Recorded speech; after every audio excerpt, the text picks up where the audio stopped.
तो hello friends, स्वागत है आप सभी का मेरे चैनल प्रोग्रेसिव अफेयर्स पे। आज हम यहाँ पे डिस्कस करने वाले हैं एक बहुत ही इम्पोर्टेंट टॉपिक के बारे में। तो रिसेंटली क्या हुआ, यूक्रेन के प्रेसिडेंट है जो वोल्डिमिर जेलेंस्की, ये रिसेंटली गए यूके में। और यहाँ पे ये मिले ऋषि सुनाक से, जो बाय द वे यूके के पीएम है आज के टाइम पे। और यहाँ पे इन्होंने डिमांड कर दी कि जी हमें तो फाइटर जेट्स चाहिए। और उसके रिस्पॉन्स में ऋषि सुनक ने क्या कहा, आज हम इसका पूरी डिटेल में डिस्कस करने वाले हैं। तो यहाँ पे आप देख पाएंगे एक आर्टिकल है, यहाँ पे जेलेंस्की क्या बोल रहे हैं कि we can't control the sky, कि जी हम आसमान में कंट्रोल नहीं कर सकते, क्योंकि रशिया के पास भी फाइटर जेट्स आज के टाइम पे वे कहीं भी बॉम्बिंग कर देते हैं। तो इसलिए हमें यूके से और भी अलाइड कंट्री से हमें क्या चाहिए, हमें चाहिए फाइटर जेट्स, और आप हमें सप्लाई करें। अब इसके रिस्पॉन्स में एकदम से ऋषि सुनक ने कुछ खास तो बोला नहीं, बस ऐसे बोला है कि जी हम आपको सपोर्ट करेंगे, हमने आपको शैडो स्टॉर्म मिसाइल्स दी है वगैरह वगैरह बोल दिया। बट अभी कोई भी इस पे ऑफिशियल बयान नहीं आया कि जी यूएस यूके या कोई और भी अलाइड कंट्रीज यूक्रेन को जेट्स प्रोवाइड करेगा। हालांकि फ्यूचर में हो सकता है कि इन्हें जेट्स प्रोवाइड करें।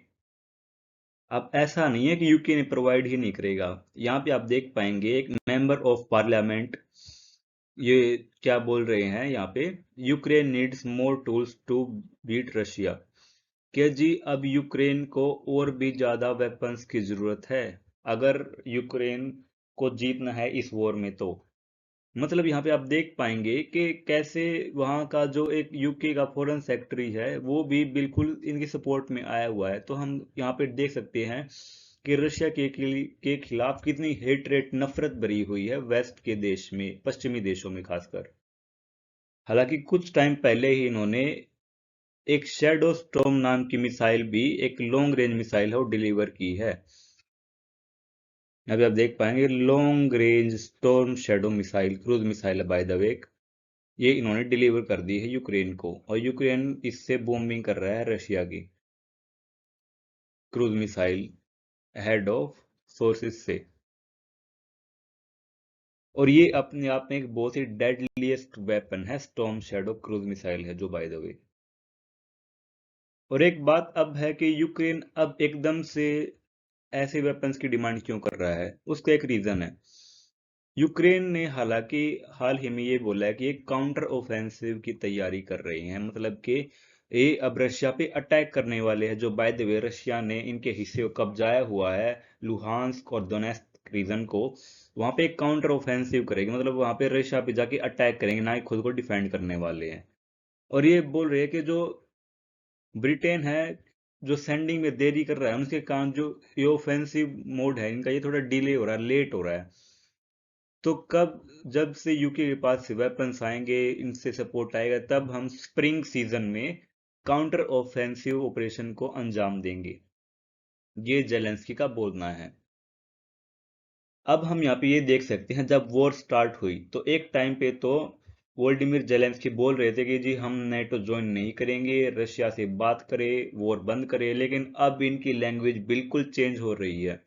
अब ये बोल रहे हैं कि जी हम काउंटर ऑफेंसिव रशिया पे अटैक करने वाले हैं, क्योंकि इन्हें वेस्टर्न कंट्रीज जो कि पश्चिमी देश है, यूएस हो गया, यूके हो गया, फ्रांस, जर्मनी, इटली, जापान, सभी से सपोर्ट मिला हुआ है।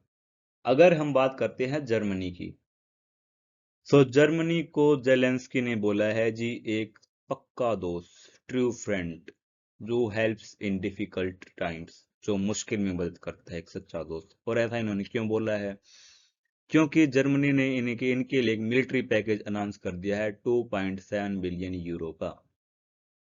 ये अपने आप में एक बहुत बड़ी अमाउंट है, तो इसीलिए आज के टाइम पे यूक्रेन ने जर्मनी को एक ट्रू फ्रेंड बोला है।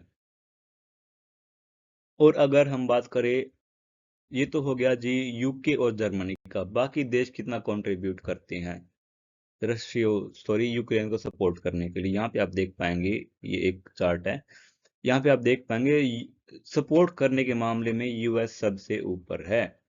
यूएस अप्रोक्स अब तक 73.2 बिलियन यूरो दे चुका है, अब तक स्पेंडिंग कर चुका है।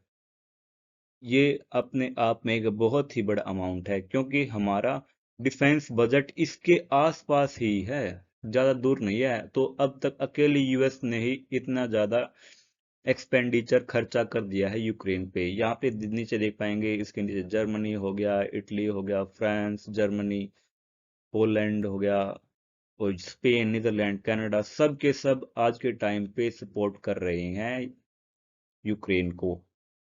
अब ये रशियन प्रेसिडेंट व्लादिमीर पुतिन के लिए दिक्कतें खड़े कर सकता है। हाल ही में एक इंटरेस्टिंग डेवलपमेंट हुई। क्या हुई, चाइना ने अपने कुछ एनवॉय भेजे, ऑफिशियल्स, अधिकारी भेजे यूक्रेन में। किसके लिए? कि जी हम पीस एफर्ट्स को स्टार्ट करेंगे। अब हालांकि चाइना ने तो भेज दिए अपने ऑफिशियल्स यहाँ पे यूक्रेन में, और खुद वोलोडिमिर जेलेंस्की चले गए उसके दौरे पे, यूके के, फ्रांस के, जर्मनी के दौरे पे चले गए। अब ये हम इस बात से हम समझ सकते हैं कि आज के टाइम पे जेलेंस्की भी पीस नहीं चाहते हैं। वे खुद भी चाहते हैं कि रशिया पे वॉर डिक्लेयर होती ही रहे। वे नहीं चाहते कि अब इसे बंद किया जाए, क्योंकि क्लियरली हम देख सकते हैं चाइना तो अपने एनवॉय भेज रहा है, और जेलेंस्की वहां से भाग रहा है कि जी हमें कोई पीस करनी नहीं है इस इरादे से। तो ये रशियन प्रेसिडेंट के लिए दिक्कतें खड़ी हो सकती हैं यहाँ पे। हाल ही में रिपोर्ट्स भी आई थी कि जी रशिया का जो एम्यूनिशन है, मतलब कि जो गोला बारूद है, वो अब थोड़ा खत्म हो रहा है। ये अपने आप में एक बहुत ही चिंता की बात है रशिया के लिए, क्योंकि अगर गोला बारूद नहीं होगा तो वॉर कहाँ से कंडक्ट करेगा रशिया। यहाँ पे आप देख पाएंगे, एक और आर्टिकल है, Wagner mercenaries against complaint of ammunition shortage. Wagner mercenaries एक, बाय द वे, ग्रुप है वैगनर। ये किराए के बंदे होते हैं यहाँ पे, मर्सनरीज मतलब किराए के लिए लड़ते हैं, मतलब अगर इन्हें पैसा मिलेगा तो ये लड़ेंगे, वरना नहीं लड़ेंगे। तो इन्होंने कंप्लेन की है जी कि हमें एम्यूनिशन नहीं मिला, गोला बारूद नहीं मिल रहा है। ये बार बार हम कंप्लेन कर चुके हैं। अब हालांकि ऐसा नहीं है कि जो रशिया को कोई सपोर्ट ही नहीं कर रहा। रिसेंटली ईरान ने भी कुछ बुलेट्स और फ्यूल भेजे थे यूक्रेन वॉर में रशिया को सपोर्ट करने के लिए, बट वो इनफ नहीं थे। इससे कोई फर्क नहीं पड़ रहा कि जिस लेवल का सपोर्ट वेस्टर्न कंट्रीज दिखा रहे हैं यूक्रेन को, वैसा सपोर्ट रशिया को कहीं से भी नहीं मिल रहा। रशिया आज के टाइम पे इतना कंगाल हो चुका है, जो वहाँ पे फैशन मॉल्स थे, मतलब कि जो वहाँ पे मॉल्स थे, वे बिल्कुल खाली हो चुके हैं आज के टाइम पे। बिल्कुल उनमें कोई सामान नहीं बचा हुआ। बिल्कुल यहाँ पे आप देख पाएंगे इमेज, बिल्कुल खाली है आज के टाइम पे रशिया के मॉल्स, क्योंकि वेस्टर्न कंट्रीज ने सैंक्शन इतनी अप्लाई कर दी है आज के टाइम पे रशिया पे। तो कोई भी वेस्टर्न कंपनी वहां पे टिकना ही नहीं चाहती। सारे के सारे सपोर्ट कर रहे हैं यूक्रेन को आज के टाइम पे। अगर हम बात करें अब जो G7 का सबमिट होने वाला है, कहाँ पे? जापान में। यहाँ पे भी इन्होंने जी प्रतिज्ञा ले ली है, pledge to contain inflation and to continue support for Ukraine, के जी हम यूक्रेन को सपोर्ट करते ही रहेंगे, करते ही रहेंगे। हम रशिया को नहीं जीतने देंगे, रशिया को नहीं जीतने देंगे। अब ये तो हो गई G7 की बात, ग्रुप ऑफ 7 एडवांस कंट्रीज। अब यहाँ पे इंडिया के लिए मुश्किल थोड़ी हो सकती है, क्योंकि इंडिया रिसेंटली होस्ट करने वाला है G20 समिट सितंबर मंथ में 9 और 10 तारीख को। अब वहां पे दिक्कत ये है, अगर इन्होंने यूक्रेन के इशू नहीं उठाने दिया तो वेस्टर्न वर्ल्ड इंडिया से बिल्कुल नाराज हो जाएगा। अब इंडिया के सामने ये दिक्कत है बहुत बड़ी है। तो देखते हैं कि इंडिया इस पे क्या स्टेप लेता है। होपफुली आपको ये टॉपिक समझ में आ गया होगा। So thank you for listening progressive affair.